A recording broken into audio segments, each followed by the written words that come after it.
Entails Paradiso है, जिसके D tower में जो फरवरी में घटना निकल कर आई थी, जिसमें जो डाइनिंग स्पेस था 6 फ्लोर का, वो नीचे आ गिरा था और इसमें 2 लोगों की मौत हो गई थी।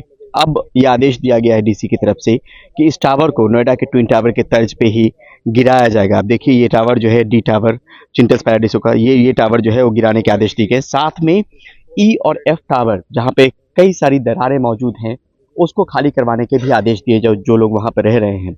एक मोटी रकम कोई भी अपने घर के लिए अदा करता है, और ऐसे सूरत हाल में अब इस तरह का आदेश आया है। यहाँ पर हम लोगों से बात करने की कोशिश करेंगे। पहले हम जिनका फ्लैट है इसमें, ये जो डी टावर है, इसी को जमींदोज करने की बात है, इसी को डेमोलिश करने की बात है, इसी को गिराने की बात है इंटेल्स पैराडिसो के। और इसमें रहने वाले जो हैं, सर अपना नाम एक बार और बताइए। मैं ललित कपूर हूँ। डी 1103 11th फ्लोर का मेरा घर था, 4 BHK प्लस सर्वेंट, 3150 साइज का। उस वक्त कितने में कब लिया था और कितने में लिया था सर, और अभी कहाँ रह रहे हैं? मैं 2019 में लिया था और तब करीब 1.80 CR का लिया था उस समय।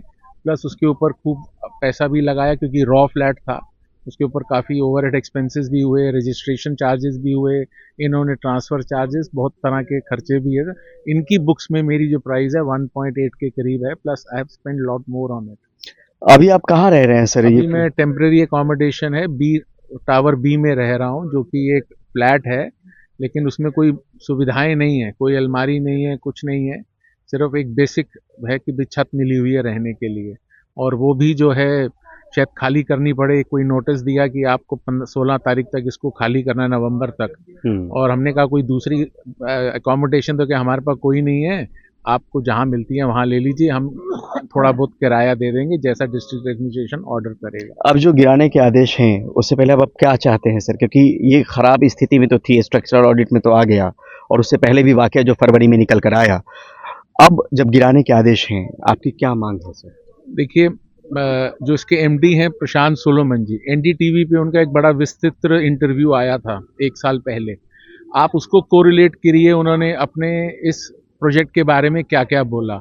आज हम यही गुजारिश करते हैं कि जो अपने प्रोजेक्ट के लिए उन्होंने उस समय दावे किए, आपके एनडीटीवी के आ गई, वो दावे तो आज सारे झूठे हो गए। लेकिन उनके पास फिर भी एक अपने को एक रेमेडिए है उनके पास, अपने आप को दोबारा स्थापित करने का, कि हम लोगों की जो पीड़ा है, दर्द है, उसको वो समझें और हमारे को एक ऐसा फ्लैट दें जो इसके जैसा ही हो। हमारी मेन रिक्वायरमेंट यही है। वैसा ही फ्लैट्स आते हैं। हमारे साथ राकेश हुडा जी हैं, इस RWA के प्रेसिडेंट भी हैं। हुडा साहब, 2-3 आदेश आए निकल के। एक तो इस टावर को गिराने के आदेश, हाँ जी, जो ई और एफ है उसको खाली करवाने। आप लोगों की क्या मांग है? हमारी बहुत ही सिंपल मांग है। सबसे पहला इन्होंने बोला कि सारे टावर खाली कर दो, तो हम लोग तब तक टावर खाली नहीं करेंगे तब तक हमें या तो रिप्लेसमेंट कॉस्ट ना दें या हमारा रहने का करें, और एक कमिटमेंट हो विद गवर्नमेंट ऑर्डर कि हम इसको रिकंस्ट्रक्ट करके दे रहे हैं। इसके अलावा हम किसी तीसरी डिमांड पे हम कोई बात नहीं कर रहे। बाकी हम प्रशासन के आदेश से बड़े नाराज हैं। वो यूनिलैटरल अपना बैठते हैं और एक आदेश पारित कर देते हैं, ना तो हमसे डिस्कस करते, ना प्रॉब्लम को समझते। लिख दिया 9 टावर खाली कर दो, भाई कोई अल्टरनेट प्लान क्या है, कैसे धीरे ई और एफ टावर खाली करने की बात? नहीं, 9 के 9 टावर लिखा हुआ है उसमें। आईटी ने रिकमेंड किया और कमेटी भी बोल रही है कि भाई 9 के 9 टावर खाली करो। ई और एफ को तो हालत और ज्यादा खराब है ना। तो हम तो बिल्कुल खुश नहीं है। और फिर से एक बार आप अपनी मांग अगर दोहराएं, आपकी मांग? हमारी मांग बड़ी सिंपल है कि हमें स्ट्रक्चर ऑडिट रिपोर्ट दी जाए, वैल्यूएशन रिपोर्ट दी जाए, एंड देन हमारे साथ ट्राई पार्टी मीटिंग स्टार्ट हो, जिसमें एक नेगोशिएट करें भाई क्या एक बेस्ट वे है going forward for the society. यही हमारी सिंपल डिमांड है। मतलब फिर से फ्लैट चाह रहे हैं, और वो भी टाइम बाउंड मैनर में चाह रहे हैं? हाँ जी, हमें फिर से फ्लैट चाहिए और टाइम बाउंड मैनर में चाहिए। और खाली अभी फिलहाल करने की बात पर? खाली हम तभी करेंगे तब कुछ कंक्रीट डिसीजन फाइनल हो जाएगा, और वो सारा सबमिट जो भी डिसीजन होगा वो कोर्ट में एज ए हम हल्फनामा सबमिट कर दें, कोर्ट मॉनिटरिंग वो सारा प्रोसेस फॉलो। सुमित जी, यहाँ पे डी टावर में कौन सा फ्लैट नंबर था, और अभी आप क्या चाह रहे हैं? D902 में हम लोग रहते थे before this evacuation took place after this accident जी। और अभी हमारी डिमांड बहुत सिंपल है कि अल्टीमेटली एक रिपोर्ट आ चुकी है, बिल्कुल ट्रांसपेरेंट क्रिस्टल क्लियर पिक्चर आपके सामने आ चुकी है कि टावर डेमोलिश होना है। तो जितनी भी अफेक्टेड पार्टीज़ हैं, सबसे पहले तो उनको इमीडिएट बेसिस पे एक सेटलमेंट दे करके उनको फ्री किया जाए यहाँ से। And in addition to it, जो बाकी के टावर्स भी हैं, जो लोग अफेक्टेड हैं, जो ऑलरेडी उस क्वेश्चन मार्क के दायरे में जी रहे हैं, उनकी भी ऑडिट रिपोर्ट जल्दी ला करके, और उनकी भी जो भी रीजनेबल सेटलमेंट है या रीजनेबल रिपेयर्स हैं या जैसे भी उसका प्रोसेस रहेगा उसको एक्सपेडाइट किया जाए। मतलब इसको लेकर अपने फ्लैट को लेकर आप अगर कहना चाहें तो क्या कहना चाहें? अपने फ्लैट को लेकर के यही कहना चाहेंगे कि इधर we get a replacement in the same society for the same flat और we get the right kind of compensation, because जिस टाइम पर हम आए थे सर्टनली उसके बाद से मार्केट सिनेरियोज, मार्केट की जो प्राइसिंग है वो सब्सटेंशियली चेंज हो चुकी है और accordingly we need to be compensated. लोहे की इस तरीके से बल्लियां लगी हुई है सपोर्ट देने के लिए, यानी किस तरीके से मकान जर्जर स्थिति में है और उसके बाद प्रशासन को यह फैसला करना पड़ा कि इसको खाली करवाया जाए और ये सपोर्ट दिया गया है। स्ट्रक्चरल ऑडिट में ये सीधे तौर पर निकल कर सामने में आया और साथ में यहाँ का जो डी टावर है उसको गिराने की भी बात है। और यहाँ पर देखिए ये एफ टावर था, ये ई टावर था और यहाँ पे देखिए एफ टावर की क्या स्थिति है। ये देखिए ये बहुत पुरानी रिहायशी इमारत नहीं है, 2016-17 में बनकर तैयार हुई है और देखिए किस तरीके से लोहे के एक एक सपोर्ट जो हैं वो यहाँ पर लगे हुए आपको नजर आएंगे। आगे की तरफ अगर आपको दिखाएं, आगे भी आपको दिखाते हैं। और इसी टावर में जो एफ टावर है उसमें हमारे साथ आप एफ टावर में रहते हैं? हाँ जी, मैं F302 में रहता हूँ। एफ 302। हाँ जी, हाँ जी। आपका नाम सर? मेरा नाम है अश्विनी। अश्विनी। हाँ जी। अश्विनी क्या कहेंगे ये कब लिया था आपने? ये हम लोगों ने 2015 में ये घर लिया था और हम लोग करीब करीब 2018 में जब ये पोजेशन हुआ था तब हम इसमें शिफ्ट हुए थे।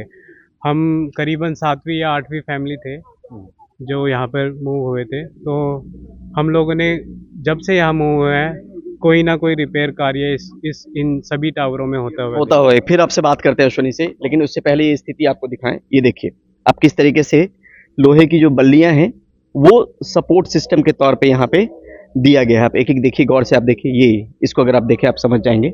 इस तरीके से लगातार इस तरीके के सपोर्ट आपको इन मकानों पे दिखेंगे। साथ में जो क्रैक्स है वो क्रैक्स भी आप देखिए किस तरीके की दरारें हैं मकानों में, यानी रहने लायक स्थिति नहीं है और इसको खाली करने के प्रशासन ने आदेश दिए हैं।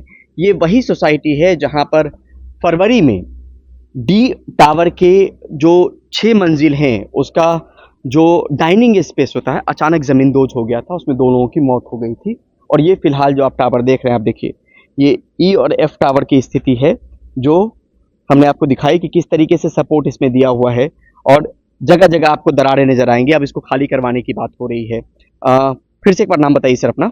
अश्विनी रोहिला। अश्विनी जी क्या कहेंगे, ये खाली कब करेंगे आप लोग, कब आपको लगता है कि खाली कर पाएंगे? खाली हमारा तो यही है, जब तक हमें सरकार के द्वारा या बिल्डर के द्वारा कोई ठोस कदम नहीं दिखेंगे हम खाली नहीं करेंगे। जब तक या तो हमें फ्लैट के बदले फ्लैट दिया जाए। तो ऐसे में तो जान जोखिम में है आपकी। तो जान लेकिन जाए कहाँ?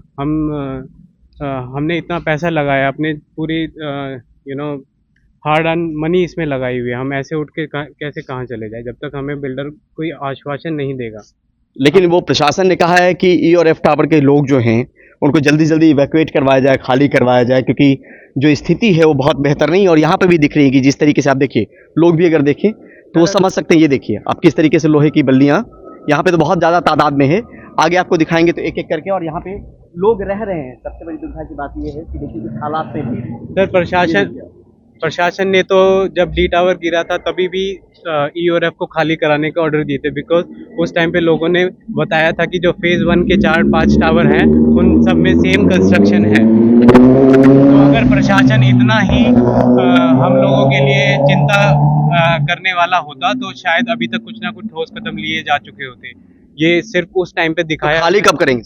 हम खाली तभी करेंगे जब हमें अगर फ्लैट के बदले फ्लैट देने का आश्वासन दिया जाएगा और हमें कहीं पे शिफ्ट किया जाएगा जहाँ पे रेंट का जो आश्वासन है उसमें बिल्डर या एडमिनिस्ट्रेशन पार्टी बन के एग्रीमेंट कराए। अभी पैसा वही दे। हाँ जी, और बिल्डर हमें कह रहा है कि आप 3 महीने का एडवांस रेंट लो और अपने आप से कोई भी रेंट पे देख लो, हम आपको रेंट देते रहेंगे महीने के महीने। लेकिन हम चाहते हैं कि अगर फॉर द टाइमिंग हमें शिफ्ट भी होना पड़े तो उसमें बिल्डर या एडमिनिस्ट्रेशन रेंट एग्रीमेंट में बीच में एक पार्टी बने। और यहाँ पे देखिए ये सपोर्ट सिस्टम है इस तरीके की, एक एक करके। ऊपर देखिए तो ऊपर भी लोगों का कपड़ा सूखता हुआ नजर आएगा बालकनी में, और इस तरीके के सपोर्ट सिस्टम भी आपको नजर आएंगे। तो ये हालात है फिलहाल उस नई रिहायशी इमारत का जो कुछ वक्त पहले बनकर तैयार हुआ। एक हादसा भी हो जाता है और बाकी 2 टावरों की स्थिति ऐसी है जहां पे लोग रह नहीं सकते। गुरुग्राम से परिमल कुमार, एनडीटीवी इंडिया।